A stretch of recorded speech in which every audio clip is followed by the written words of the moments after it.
All right. Welcome to another episode of Can Blue, a hockey podcast covering the Montreal Canadiens and the New York Rangers. I'm your host, Ben, covering the Rangers. I'm Brendan, covering the Canadiens. And we are on week 6 of the NHL season. It's flying by, I think. Flying by, going too fast. Yeah. We got, some things going on in the league. Actually, not fast enough for the Habs sometimes. Yeah, but this week was actually pretty good.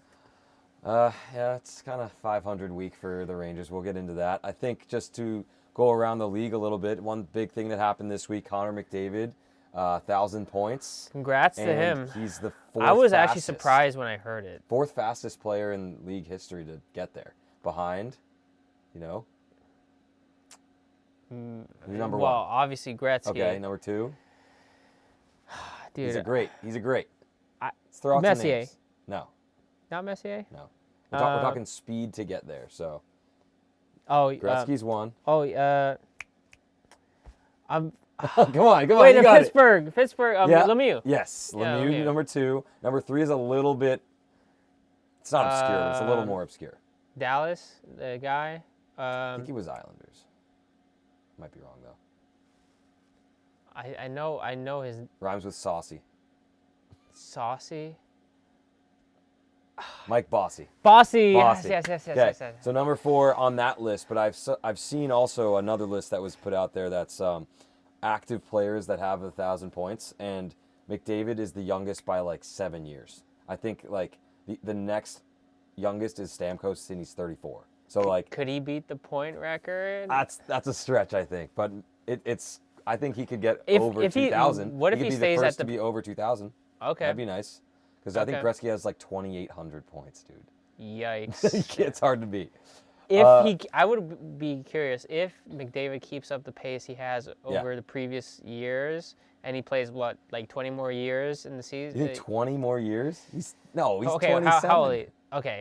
There's no way. At 15. Yeah, he could. He could play that. 15. He could, and if he keeps producing. The problem was he has a couple seasons where he was out with his leg injury and everything, but that's true. He could. I mean, 1,000 at 27 is pretty incredible. Him and Draisaitl, Oilers till they die. If they just stick together, yeah, that's true.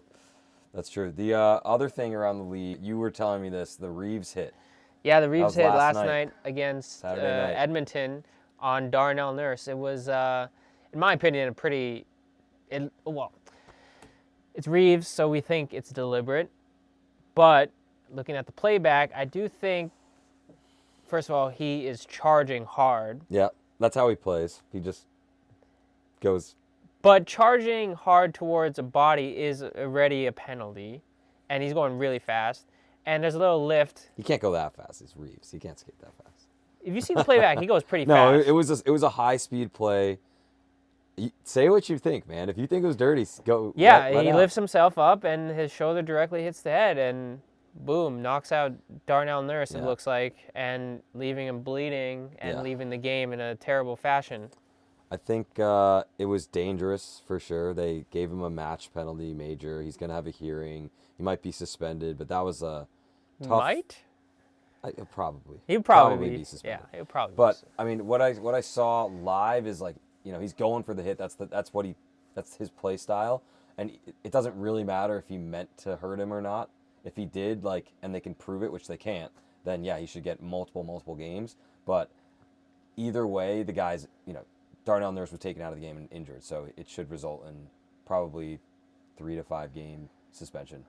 I don't know much about how it actually translates on the ice on how a player hits another player, but if you're going for a body shot, I don't think it looks like that.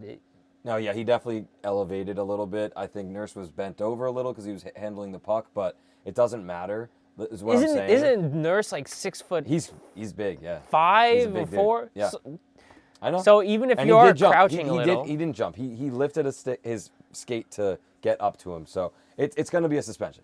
I think we can say. Yeah, no doubt.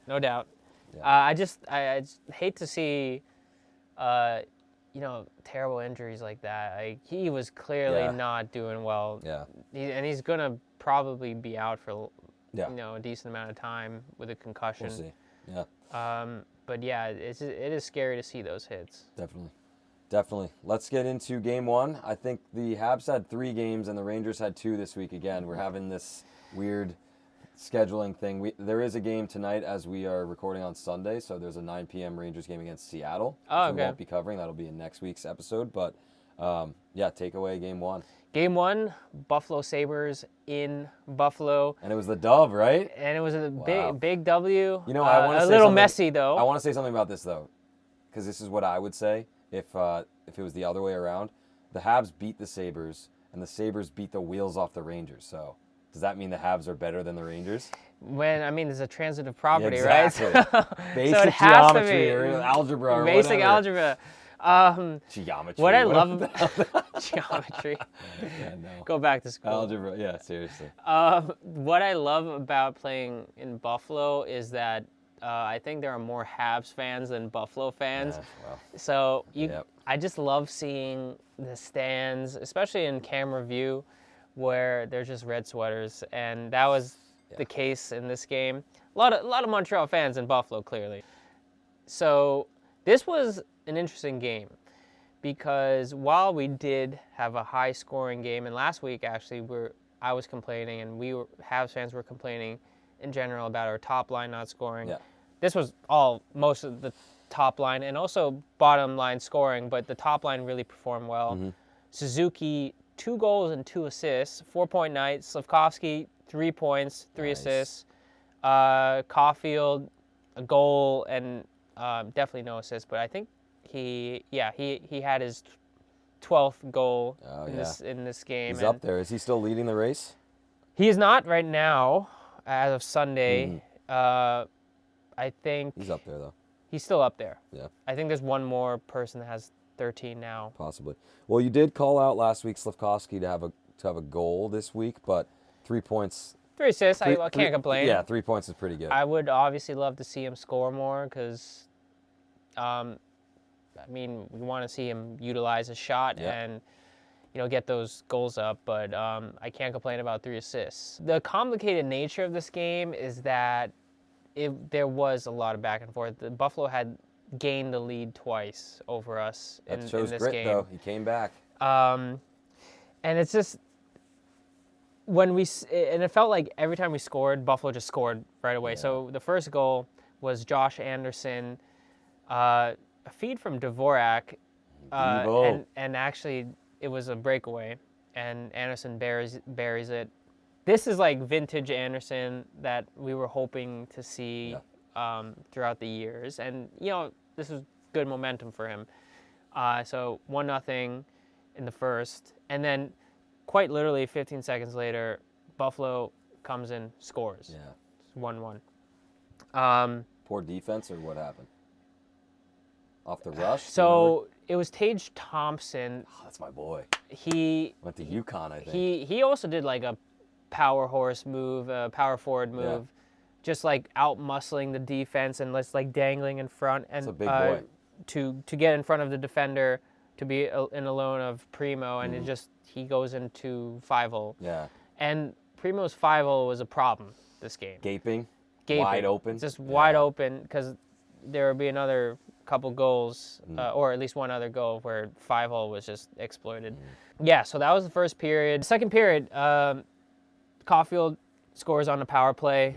Nice tip in from Lane Hutchinson's initial shot. Lane wasn't going for the goal. He was definitely deliberate, going for the tip.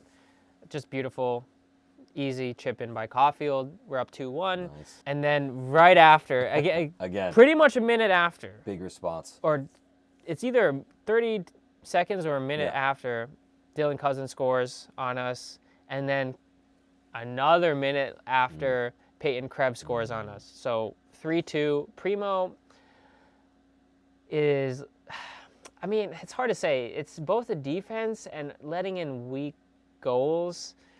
I would say the Tage Thompson one, although he's like a big dude, I think you could have saved that 5-0 shot, I think. There is something wrong with defense, though, when you score right after your team has just scored, and you do it again. Killer. And you do it again to lose the lead that you had with the 2-1 lead. So, big issue there. A lot of back and forth. A lot of lead changes. A lot of emotions running through me when I'm watching this. I'm sure. Just keep the lead. Yeah. And that's one thing I mentioned before, which was if we do have a lead, which is rare, has been somewhat rare for us over the past weeks, keep it. But regardless, nothing much happens more in the second period up until the last minute. And 40 seconds to go, Slavkovsky feeds it to Suzuki in the middle area, and then Suzuki buries it to tie it. I was like, amazing. We have good momentum. You have top line producing. Top line producing, momentum, and good encouragement for the third period. Mm-hmm. 20 seconds later, we score again. I'm like, yo, this is it. This is it. Okay. Yeah. And the same people. Slavkovsky actually down low in the right corner tosses it to Suzuki. And he's shooting like you've been wanting him to do. Look at that. Telling you, Suzuki has got a good shot. Yeah. Not maybe as accurate or good as Caulfield, but he's above average for sure. And I'm like, let's go. 4-3. We end the period on a high note, very high note. And at this point, my brother and I just super hyped. Top line scoring. I mean, very good encouragement there. Start of the third period, we get a penalty. Buffalo scores. First 2 minutes in. Okay, 4-4. I guess this is... yeah, that's how it's going. That's how it's going. Yeah, Dahlin scored that power play goal to make it 4-4. And then another minute, 2 minutes later, you can see the pattern here, right? It's just like JJ Peterka scores. Scoring in droves, like... And this one was weak on Primo, and this is where my frustration... What was his save percentage? Like, was it a lot of... It was like .64. Oh, so it was like not a lot of shots and a lot of goals. Not a lot of shots. 15 shots, 9 saves. So yeah, that's tough. Was he pulled? Was he yanked? I believe so. Okay. Yeah. Actually, at the start of the third, the Buffalo Sabres yanked their goalie. Oh, really? The Ukko-Pekka Luukkonen? Yeah, they pulled him for Levi. You're scared to say the name? I don't even know what to say the name. I don't know how to say it. Nice. So 5-4, and I'm like, okay, that's it. It's the third period. We usually perform terribly in the third period. But actually midway through, Lane Hudson in the slot gives it to Emil Heineman, and he snipes it. There we go. Ties it up. And I'm really happy with how our rookies are performing, especially Heineman. Obviously, Hudson. Yeah. But he's Emil Heineman he's gritty. He gets in the play. He's not afraid to hit and go be rough occasionally, and he's got a good shot. He's definitely a step up from what we've seen in the past, or our old prospects in the past, like Jesse Ylonen. Yeah. Great tying goal there. 5-5. It's just a back and forth game. Yep. Back and forth game. Finished it up. The last couple goals. Cole Caulfield, this is his 12th goal, so he did score twice in this game. Another feed from Uri Slavkovsky, just from the right corner to the left, easy pop-in against Devin Levi. And this is where I'm like, this is less than the last 10 minutes already, so okay. You're just like, hold on. Hold on Next now. shift is the most important. Let's just not let up a goal. Let's just not let up a goal. So Buffalo pulls the goalie. We somehow get it across our defensive zone, and it's between Josh Anderson and Suzuki. Suzuki, he allows Josh to have it, and Josh is like confused because he's like, "Do you want to go for the hat trick?" Yeah, right. They do that a lot, but I think like the leaders a lot of the time on teams will just be like, "Nah, I'm just like, it's not about me. Let's get, you know." So but Josh is a little confused because like he's also a leader. He's like he has seniority. They're like trying to set him. Yeah, I got you. So the puck is actually lost a little, and a defenseman comes in and breaks up the initial basically 2-0. Oh my god! But then the trailer comes in and it somehow pops in front, and then Dvorak buries it for 7-5. Devo's like, "Oh, you guys don't want to score? I'll just do it." Oh, okay, thanks. Pad my stats a little bit. And actually, Suzuki was open on the left side, so like he could have passed it. Devo's a shoot first mentality. Shoot first mentality, and all right. He's now got another empty net goal. I guess. There you go. He's an empty net merchant. Great. Exciting game, a lot of emotions. Primo, not a good performance, but I'll give him more chances, but like it's not looking good for Primo. Yeah. It seems like Monty's the clear starter for the foreseeable future. I'd say. Well, that comes into my game now for game 1 of the Rangers against the Jets. This was the big, litmus test for them. We've had a couple this year, like, playing the Panthers, and they played a decent game but ended up losing. Kind of similar deal here with the Jets. It seemed pretty even for most of the game, but we ended up losing, and we lost to the better team that night. It's a common theme that the Rangers have been just letting up an early goal, like pretty early into the first period, and lately at least. And it used to be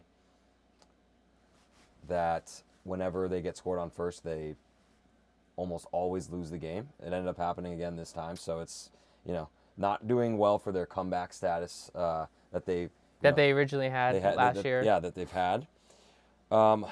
This game really, again, and I think this has been a pattern for a lot of the games that we're playing that are high stakes and against the better teams, our top players don't show up, or they don't produce, at least. Like, I don't think it wasn't like a total no-show like the Sabres game was last week. You had players making good plays. Like, you had Zibanejad and Trocheck and Panarin like being visible, but they didn't put it in the back of the net, which is the end goal and the end, way that we're all going to judge them. So when you look at the score sheet, what you'll see is 3 of the young stars or young players were the ones who scored. Will Cooley had the first for the Rangers, and then you had Lafreniere on a power play, scored, and then you had Kakko scored. So I think it was a 6-3 final, but you see who's on the score sheet. It's the guys that are, still. It seems like they're the ones playing for something. They have something to prove. Cooley wants to prove that he can handle more responsibility and continue his growth as a player on this team as like a middle six type of guy. Lafreniere is just always playing with that fire because he's young and he's got those legs. And Kakko, I think, still has something to prove from just his whole career. Like, are they going to keep him around? Is he, worth? What is he worth? Because he obviously was drafted as a top pick or number 2 overall. Did you think that Winnipeg either outworked or outskilled you guys, or both?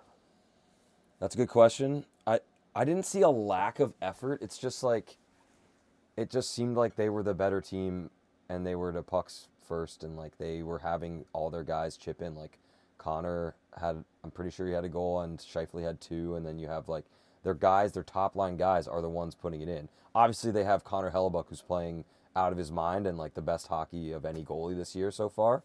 So like there's also that. They're humming. They have, I think, 2 losses now. They lost to Tampa a couple days ago, but they're like 16-2. It's insane. It's the best start in NHL history. Yeah. So, you run into a wagon like that. It's, I thought we played a decent game. It's just they were better, and so that's something that, you're going to eventually have to run into if you have the aspirations that the Rangers do. I think one thing to mention, the power play for the Rangers has not been as good as years prior, and there's been plenty of people calling for a change on the top unit, which is typically Zibanejad, Panarin, Kreider, Trocheck, and Fox at the quarterback. And it's like, who do you take out, who do you put in? But it's clear to a lot of fans, I think, Lafreniere needs those top-line minutes. You just signed him, so there's no risk. Like, people were saying kind of jokingly before, well, if you give him top-line minutes, he's going to, like, want so much more money because he's going to be playing on the power play and probably getting more points because he has, he wouldn't have any of those special teams points. But you're preaching to the choir with the power play changes because we also have those problems. Exactly. Well, not problems, but, And opinions. it's not a problem, like, and I get it because this power play has been the bread and butter of the... They're a little dry. Of the team. They're a little dry, so it's like, get a shakeup going. Yep. And it sucks, but I actually don't feel that bad about it. You got to get Mika off. Like, he has not been doing anything on that power play, and he's been getting those one-timer chances, even though teams know that that's... Like, he's setting up in Ovi's office, basically, right on the top of the circle. Right. And he misses, or he'll whiff, or he's not as confident right now. And when that doesn't happen... Has he been dealing with an injury? I don't think so. Nothing that's public. So he did get taken off the ice at one point. He looked a little shaken up.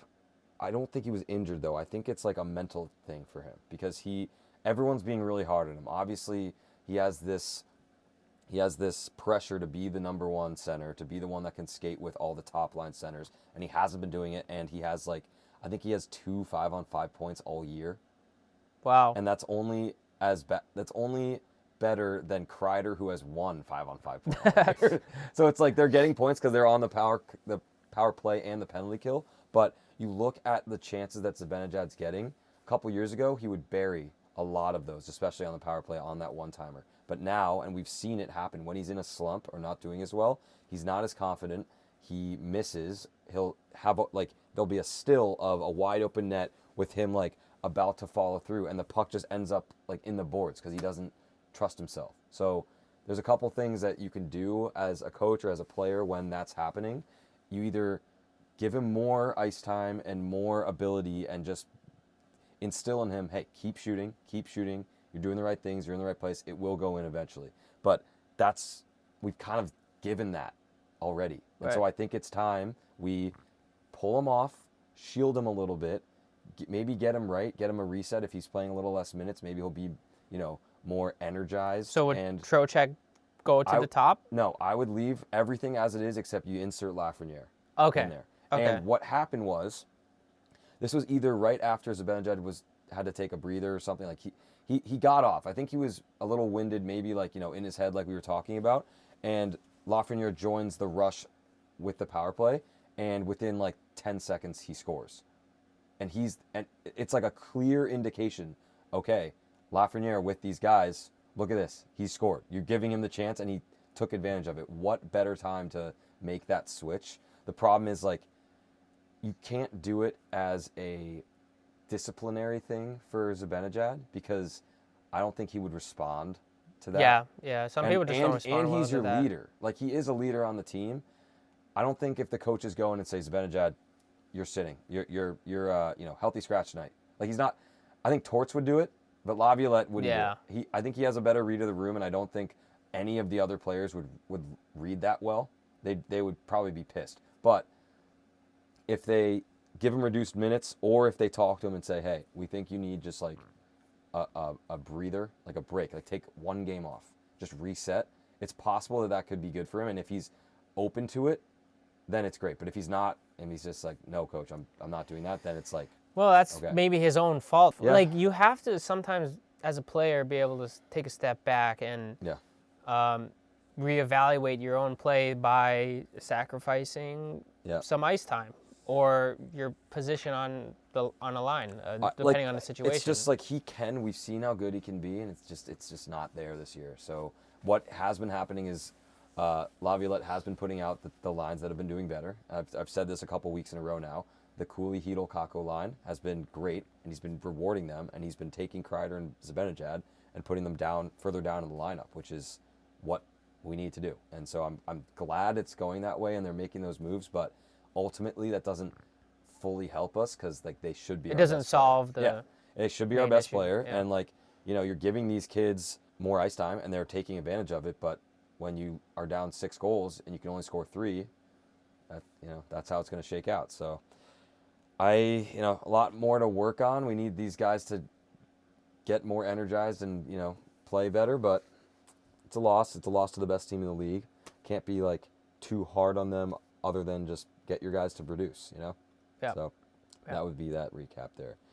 Moving on to your second game. Yep. Second game against the Minnesota Wild. I'm not Another sure. team that's kind of on a heater, I feel like, right? Very much so, but just like Winnipeg, when it comes playoff, I think of the Wild as a disappearing team. I agree. Just the same as Winnipeg, pretty much, because although they do have good players, really good players, talented players. Of course, Krill the Thrill.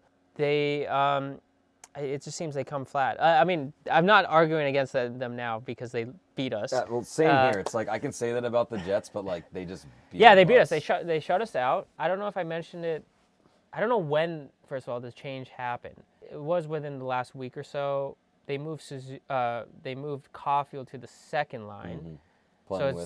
Playing with New Hook. Okay. It is an interesting change. So that means Doc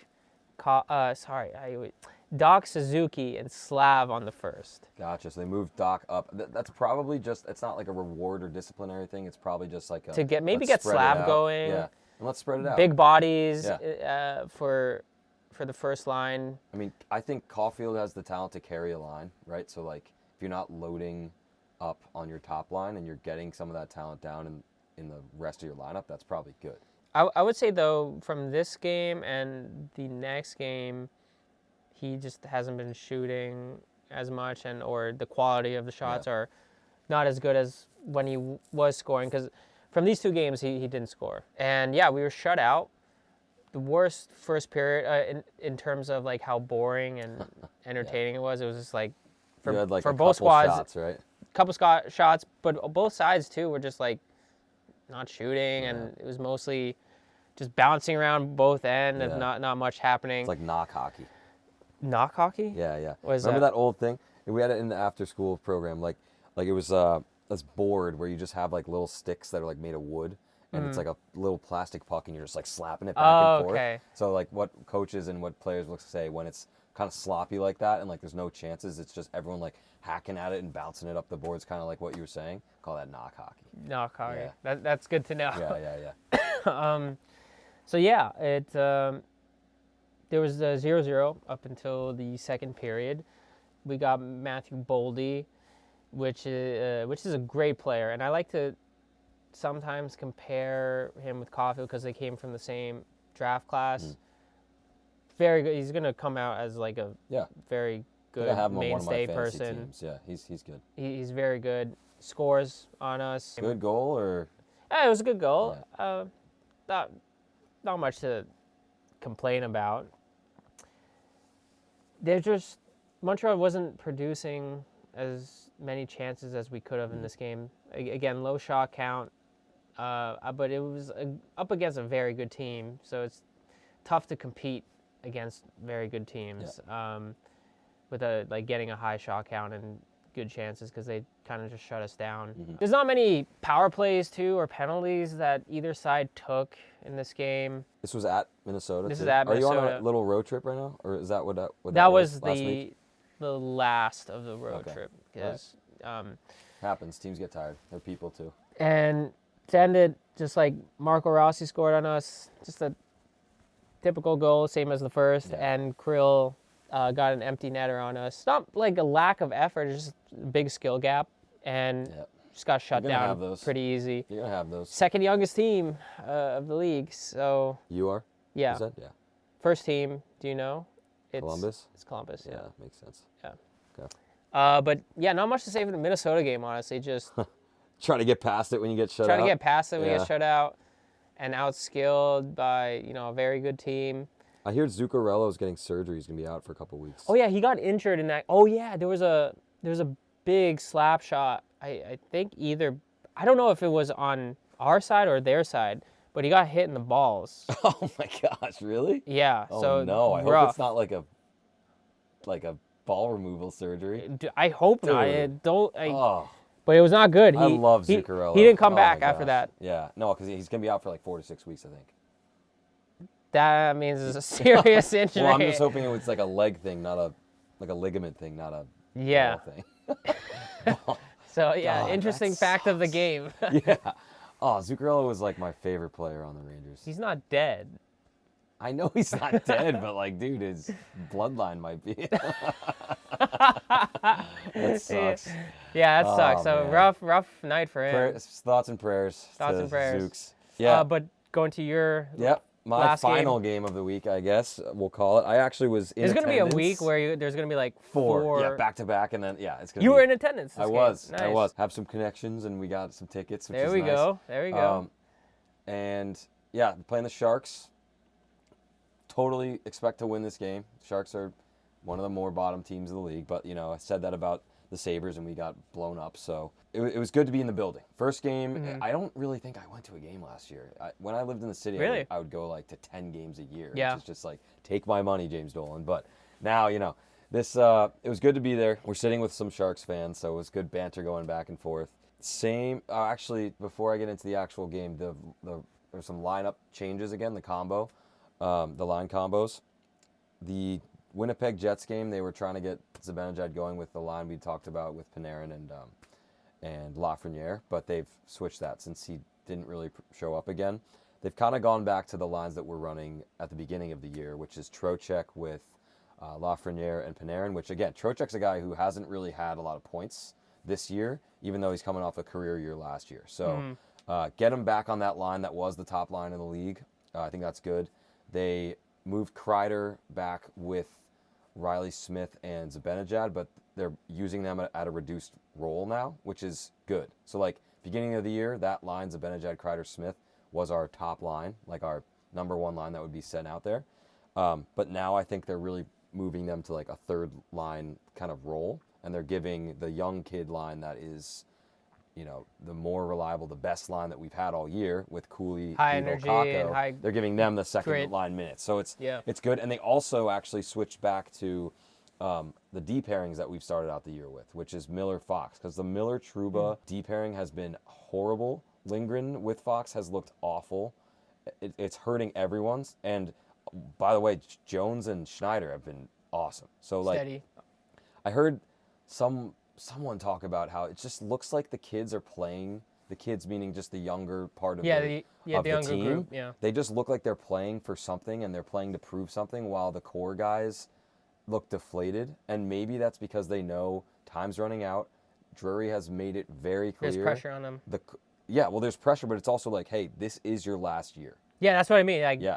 like pressure to perform is bigger now than ever. Like, You're not playing loose. From a human standpoint, like looking at them as people, I get it. Yeah. They've been together for so long. It's probably always on their mind, like, geez, this is like the last year we get to go with this core group that we have.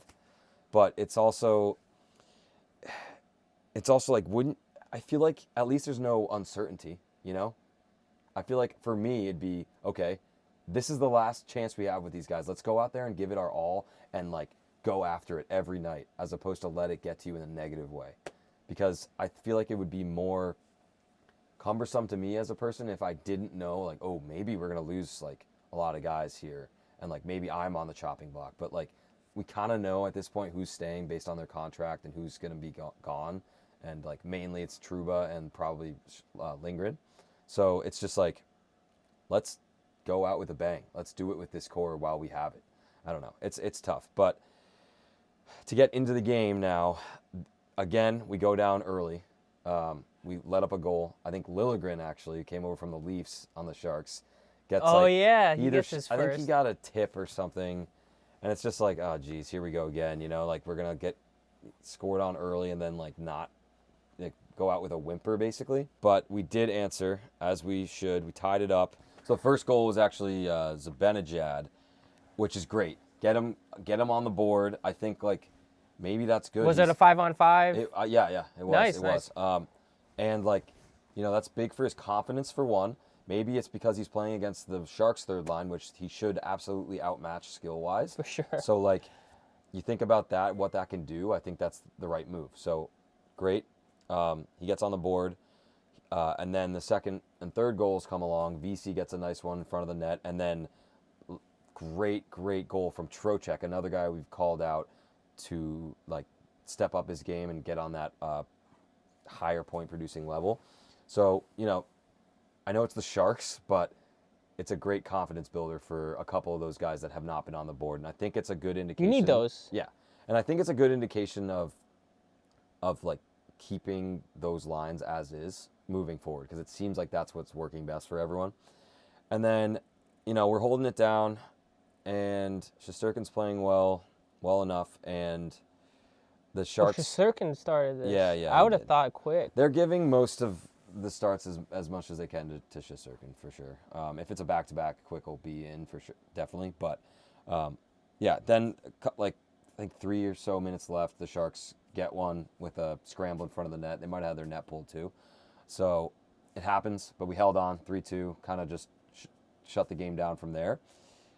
You know, it's probably closer than I would have liked because it's the Sharks, like I keep saying. They're super young. It was a return for Barclay Goodrow, though. You know, he was a big guy. Obviously, he went in a But he's on the Sharks now. Yeah. He went out in a controversial way. He went out from the Rangers in a controversial way because he had a partial no-trade list, and to get around it, Drury put him on waivers, and then Mike Greer of the Sharks picked him up. Oof. And, no collusion is allowed, but, like, Mike and Chris, we know, are buddies from the U.S. program and everything, so it's kind of a consensus feeling among fans that he was ruthless in putting him on waivers and saying, Mike, I'm doing this, you can take him. So, yeah. It's tough. I mean, Goodrow returns to the Sharks. Goodrow had some big goals back when the Sharks were more relevant in the playoffs. So, good for them to have, like, one of their more, I don't know if he's homegrown, but one of their guys that, brings he's back also some like nostalgia. a veteran. Yeah, yeah. He played for the Tampa team that beat the Habs, right? He did. Was it that year? Maybe. Yeah, maybe. I think. I remember Goudreau, Yeah, I think you're right. and yeah, I did not like him because he was playing well. Of course. Yeah. Well, that's how the Rangers got him. But all in all, good to get out with a win. If we didn't, going 0-2 against a really good team and like a bottom of the league team, it'd be really tough. So I'm glad we got You need to get those easy wins when you can take them. So yeah, not much else. There is a little bit of issue with Hedl right now because it was actually a crazy shit. I think everything was buzzing. I remember looking over to It was in the Sharks game. couple of my buddies. Yeah, in the Sharks game. I remember looking over during the play while the play was going on. It just seemed like mayhem. It was like chaos. Like, shot would happen and be a great chance, and then puck would go around the boards, and you're just like, everything's moving so fast. And then all of a sudden you just see Hedl get, not run over, but he runs into Keandre Miller. So it's a own team collision. Friendly fire. And then he's down on the ice, and then like the play goes into our zone, and then they blow the whistle because I guess he was down there for a second or two. He wasn't Is it lower body, upper body? No, it's probably upper body. He's had a lot of concussions. Oh, so man. It's like last year he was out sucks. the whole year, and he like collapsed when he tried to come back one time. So it's really scary. It didn't look too bad. Like he got up. He was slow to get up, but he got up. And then he was standing there on the bench, and it looked like the concussion spotter, was like, hey, we're going to have to go into the locker room and, like, check you out. And I don't know if the broadcast caught this, but when I was there, like, I could see him, like, curse, basically, and then, like, slam on the boards because he was pissed that he had to go get checked out. Mm. And then, he went in. He came back for the third. He had a shift or two, and then they shut him down for the rest of the game. And he's not. That might have been a little risky. Maybe, but I mean, that just tells me he was cleared. And then he went out there and he didn't look right from someone, and they're like, we gotta just be careful and shut him down. He's listed just extra precautions. He's listed as day-to-day now. He's not currently on the. We have an away weekend or away week. He's not currently with the team, but they. So he didn't travel to Seattle. Correct. He's not playing tonight. Brodzinski's elevated, so. Or not elevated, just like not scratched, basically. And there's a possibility he joins the team if they deem he's ready. Like, they didn't shut that down when asked, but it's really scary, and it sucks because he's such a play having driver. a year. He's having a year, such a too. play driver, man. It's hard, but that's really the big takeaways from that game. Just hope he gets better and hope he stay with these lines and keep playing well. Last game for the Habs? Last game for the Habs against the Columbus Blue Jackets, and just right out of the gate, we were super fast and competitive. We had probably our highest shot count in the first period. Nice. At the end, it was like 15, 16. And we got it going early. We got Mike Matheson's first goal. And actually, I was surprised because I thought he scored just because, like, the mere fact he shoots a lot on the power play. Probably gets tipped, though, a lot, right? Yeah, it definitely has. That's why. He actually has the same amount of points before this night with Lane Hudson. Lane. Yeah, good for Lane. Lane's killing it. Even though I'm itching to see his first goal. Yeah. Mike Matheson, he had a great game this game. It's just good to see them lively. Yeah. Especially to start off against a bad team. I mean, we're both bad teams. We're mutually. I mean, we're both bad. Now you're not the worst. It's good. We're not the worst now. There was a time in this week where we were 32nd in the league, which is fine. You get 2 wins. I'm now okay. You can't be. We got 2 wins this week. That was the end of the first. Columbus got a goal in the second, I think. I forget who it was, but regardless. Oh, it's Fabro. Dante Fabro. Oh, Dante Fabro. Yes. I think he was like a waiver pickup or something. He, yeah, I think Yeah. From the Flames? No, from Detroit. Detroit, maybe. I think. Something like that. I think actually though, when he got waived, a lot of Habs fans were like, we should pick him up. And I was one. Maybe trade deadline. I was in the boat where like, yeah, we need another defenseman that like is a bottom 6 or 7 defenseman. But he scored against us, so good for him. And later on, we got Nick Suzuki scoring, keeping his... He's on fire, man. He's doing well. This is the Suzuki that was ending the season last year. Keep it up, man. That's what you need from your captain. He's doing really well. 4 points, obviously, in the first game this week, but another goal for his 7th. Yeah. It's exciting to see our captain perform like this. It was relatively quiet later on in the second period, and it got loud in the last 10 minutes of the third period, where we just poured it on, scored 3 goals in a row. Yeah. First goal of the season for Condada, a Laval call-up. Okay, I've never heard of him. So. He's been with us for a decent amount of time, but played like basically from the previous 2 seasons, like 2 to 4 games. Okay. This was the second goal of his career in the NHL. Nice. All right. So he hasn't scored with us in like over on the board two seasons basically. Yeah. So he's actually a grinder. I like his play. You think he'll stay up? I think he'll stay up. He'll definitely play over Pizzetta.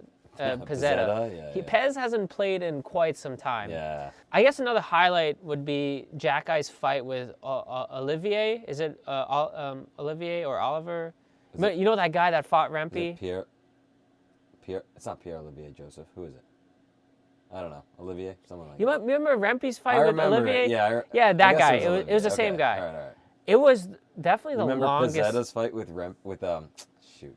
Reeves? With Reeves, yeah. I don't remember. Oh, yeah. We were there. Oh, yeah. That Pez did not do well in that fight, I remember. Lit up. It was awesome. Sorry. Yeah, this was actually the longest drawn-out fight I've ever seen. It felt really long. Like the refs let them just go at it. Oh, yeah. And it was back and forth just at the head. Jack Guy took a couple hard hits. He's and I'm a fighter. Olivier is a really good fighder. He lit up Rempe. I was a little scared when it started because I'm like, I know this guy could fight. Yeah. I mean, Jack Guy definitely, I guess, can hold his own. Held his own, but he definitely lost the fight in the sense that he was hurt more. Yeah. So that was a good fight. They had to tell the refs, okay, we're good. That's how long and drawn out the fight was. Did it end with them wrapped up? Or yeah, it was basically they were hugging each other and they're like, all right, we're good. Yeah. Well, that's why I love the gentlemanship of it, like the whole just. Yeah, it was like that. It was exactly like that. Hey, buddy, you want to go? And then they're like, yeah, I'll go. And then they just drop, and then they chuck them and go crazy, and they're like, all right, good fight. Okay, we're good. Yeah, good fight. That's why we're here. Cool. And then later on, Jake Evans scores just a nice goal, decent snipe. Yeah. It was just off a rush. Nice.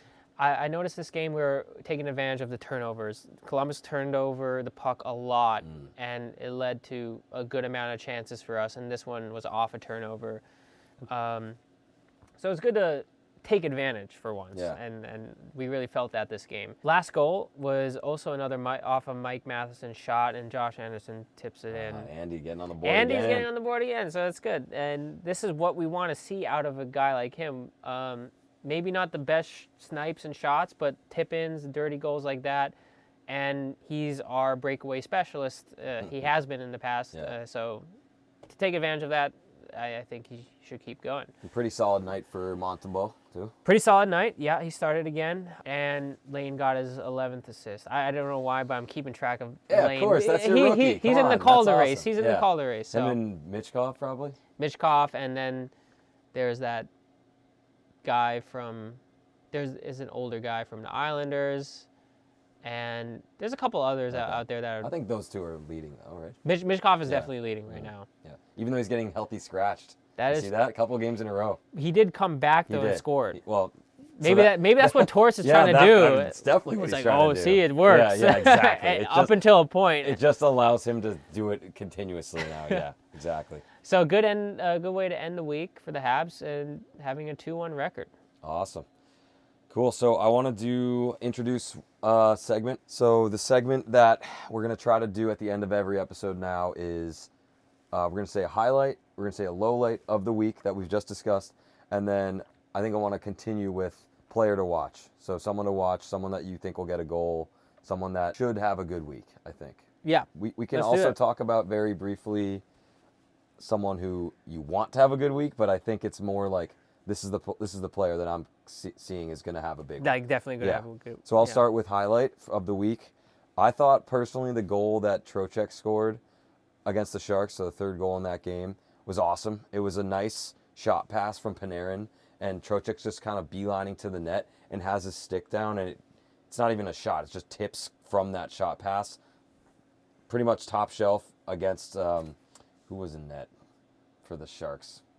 Forget. The Sharks goalie. I forget the goalie there. Yeah, whatever. Sharks It's not goal. Askarov. No, it's not Askarov. That's Yeah. for sure. But it was an awesome goal. It was cool to see live, see all the replays. It was really good. And again, that just highlights Trocheck getting on the board and having Panarin set him up. It's all positive. It's a good trend. Nice. Highlight for you? Highlight for me, so this has to do with the Buffalo game. I saw like a picture of like seeing double on the Habs subreddit because it was exactly that. It was the back-to-back goals by Suzuki to end From Slav, right? From Both- Slav, yeah. but also from, I forgot who the secondary assist was, but it was the same person. Oh, nice, yeah. So that's why seeing double makes sense. Yeah, ending the period to first of all tie it and then gain the lead. I love that. That's like Big like a momentum big changer. momentum shift. But Even also if you're you giving up leads. even if right. you're giving up leads. Yeah. But you just love to see it because it just shows grit and effort and also skill because Suzuki snipes it both pretty well. That's good. And Slav fights hard in those plays. All right. Low light? Low light. For you, for the week? The same game actually. Caden Primo, just it really his performance in this game, even though we won and had a high scoring game. It just discourages me to see him as our first starting goalie for sure, but even at a backup level, Yeah. you need to have your backup like shut down a couple games here and there, and especially against a team like Buffalo, it doesn't show good encouragement to Yeah. show that Primo is our backup. So it's a little worrying there. We have a goalie in the AHL that's playing really well right now, Dobes. And someone on the NCAA team who Habs fans actually have really high on you know right what team now. he's on? Fowler, not Cam Fowler, Jacob Fowler. He is. I always get BU and BC mixed up, but he's playing with Hoggins right now. Okay. I think on BC. Okay. But you see BC got upset by UConn. Really? Yeah, crazy. He's killing it. Yeah. Save percentage wise, wins wise, Sweet. he's like breaking records. That's good that you got some goalie prospects in the pipeline. Thank Dang. God that we have that because we It's had been a couple nothing. years. We Yeah. had nothing, and we were hoping Primo to be that, and that's why it's a little disappointing to see him Yeah. perform as he has. I know he hasn't had chances in the past, but now he really does have a chance, so he has to perform. Yeah. My low light would be, we talked about it, the Hedl injury. Hate to see it from a guy that is just pretty consistently, when he's healthy, produces, drives play. He plays the best with Capo Caco, which one of my favorite players on the team just because of how he is. He's just this Finnish guy. I mean, he's got a cool name. Yeah, he does. I love saying it. It's just like Ukko-Pekka Luukkonen. But so Hedl getting injured, especially on a play that was not even near the puck, really. It was just, running into his own player and getting taken out and seeing the That's rough. emotion from him. That's a definite low light. Hate to see it. I hope he gets better soon and is on the ice. And it's with the not team. anything serious. Yeah, I mean that's the biggest concern. Just like he's had so many. If he has, it could really he could be like Tua. Like Yeah. it could be bad. I was literally just thinking of Tua. Yeah, exactly. So hopefully he gets better there. And then player to watch this week for the Rangers. I guess it's Zibanejad. I was thinking that too. He scored. It should get the monkey off the back a little bit. Right. Scoring first and scoring on the 5-on-5 play against Maybe the the Sharks. lines changes will Yeah, I think encourage. he's got to get out of the funk, and I think he's someone we got to watch and say we got to root for him at the end of the day, even if you disagree with him and don't like the usage that he's getting and all this. But I think that was the goal that he needed to kind of keep it going forward. And if he's getting those third line matchups, that's who I like and that's who I want to see put it in. For us, the player watch, I think, is Nick Suzuki, easily. Yeah. He is on a hot streak right now, lighting it up point-wise and just scoring goals. And if he keeps it up, he I think, will solidify himself as the best center and maybe captain that the team has seen in the past 20 years.